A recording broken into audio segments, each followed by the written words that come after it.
सर्व गिरणी कामगारांना मुंबईत हक्काचं घर मिळावं तसंच अन्य मागण्यावर येणाऱ्या विधिमंडळातील अधिवेशनात मुख्यमंत्री एकनाथ शिंदे यांनी ठोस ऐतिहासिक निर्णय घ्यावेत यासाठी आज कोल्हापुरातील जिल्हाधिकारी कार्यालयासमोर गिरणी कामगार आमरण उपोषण बसला आहे।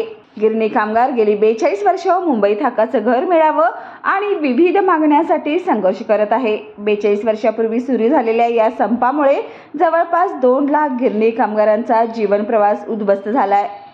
संपात न संपलेल्या गिरणी कामगार मात्र शासनाच्या धोरणामुळे हळूहळू संपताना पाहायला मिळत आहे। मुख्यमंत्री म्हणून गेल्या 2 वर्षात काही ऐतिहासिक निर्णय मुख्यमंत्र्यांनी घेतले आहेत। असाच ऐतिहासिक निर्णय गिरणी कामगारांच्या आयुष्यासाठी द्यावा अशीच विनंती गिरणी कामगारांकडून मुख्यमंत्र्यांना केली जात आहे। यासाठी आज गिरणी कामगार जिल्हाधिकारी कार्यालयासमोर आमरण उपोषणाला सुरू केले। आता गिरणी कामगारांच्या या लढ्याला यश मिळते की नाही हे आपल्याला येणाऱ्या काळातच कळेल।